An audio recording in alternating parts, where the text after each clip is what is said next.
चाहे चौकीदार भी हो, उनसे भी 12-12 घंटे करवा दिए। इसके बारे में क्या ख्याल है जी आपका? देखिए, जैसे आपने बताया अभी कांवड़ चल रहा है, तो सरकार की प्राथमिकता रहती है कि ये जो दायित्व दिए जा रहे हैं और जो प्रशासनिक अधिकारी हैं उनको भी ऊपर से दायित्व मिलते हैं। इसलिए चाहे हमारा पंचायती राज विभाग हो, चाहे नगर निगम हो, विषम परिस्थितियों में ड्यूटी की अवधि बढ़ाई जाती है और ऐसे में सबका ये दायित्व बनता है कि हम सरकार के आदेशों का परिपालन करें। हाँ, यदि ड्यूटी समय के अनुसार आगे ली गई है तो उसका कुछ ऐसा मानदेय निर्धारित करना चाहिए, कुछ ऐसा प्रोत्साहन राशि देना चाहिए कि उनको भी लगे और ऊर्जा पर काम कर सके। क्या उससे थोड़ा एक्स्ट्रा भी तो पैसा मिलना चाहिए? जैसे एक्स्ट्रा ड्यूटी करवाते हैं, जैसे 12 घंटे ड्यूटी करवाते हैं, यहाँ पे उसे 2000 फालतू भी नहीं देते पैसे। उसे ड्यूटी के हिसाब से अगर 10,000 रुपये तनख्वाह तो पूरी 10,000 रुपये तनख्वाह देते हैं उसे तो।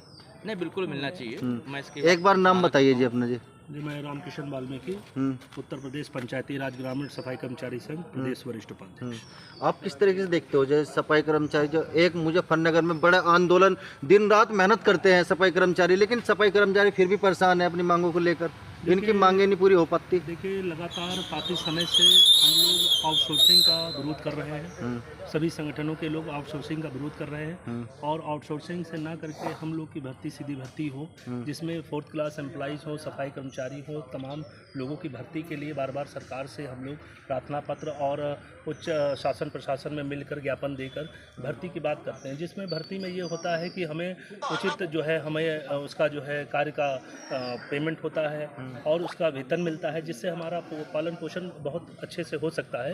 जहाँ पर आउटसोर्सिंग की व्यवस्था होती है वहाँ पर इसी तरीके की गड़बड़ियाँ आई हैं। मैंने लगातार देख रहा हूँ कि कुछ ठेकेदारों के उससे पेमेंट हो रहे हैं, जहाँ पर कर्मचारियों के पेमेंट को ठेकेदार द्वारा काट लिया जाता है और समय पर उनको पेमेंट नहीं दिया जाता है, जिससे उनके जीवन में काफ़ी प्रभाव पड़ता है, बच्चों को पालन पोषण में काफ़ी प्रभाव पड़ता है।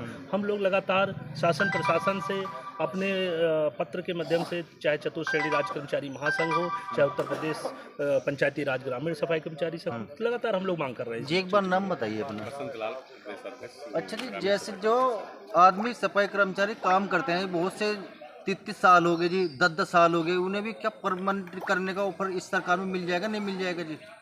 उन्हें काफ़ी साल हो जाते हैं, लेकिन कोई भी महिला परमानेंट नहीं हो पाती, कोई भी कर्मचारी परमानेंट नहीं हो पाता। क्या इस सरकार में परमानेंट नहीं हो पाने का जी वो जी? नहीं, ऐसा नहीं है। इस सरकार द्वारा जो है परमानेंट भी किया जाता है। जैसे हम लोग पंचायती राज विभाग में 2008 में नियुक्त हुए थे, तो हम लोगों की जो है स्थायीकरण 3 वर्ष में हो गया था। तो उसी प्रकार से जो है यदि नगर निगम में इस प्रकार से जो है स्थायीकरण नहीं हो पा रहा है तो नियमित कर्मचारियों को स्थायीकरण करना चाहिए। और जो भी लोग 10-10 साल से आप बता रहे हैं यदि उसमें लगे हुए हैं, सफाई व्यवस्था में कार्य कर रहे हैं, तो यह जो है कार्य जो है बहुत ही सराहनीय है और उन सभी से जो संबंधित कर्मचारी हैं उनको सरकार विशेष रूप से ध्यान देते हुए स्थायी करे और उनका वेतन जो है परिवार पोषण के लिए जो भी उचित है वो निर्धारित करते हुए उनका मान सम्मान करें। ठीक है।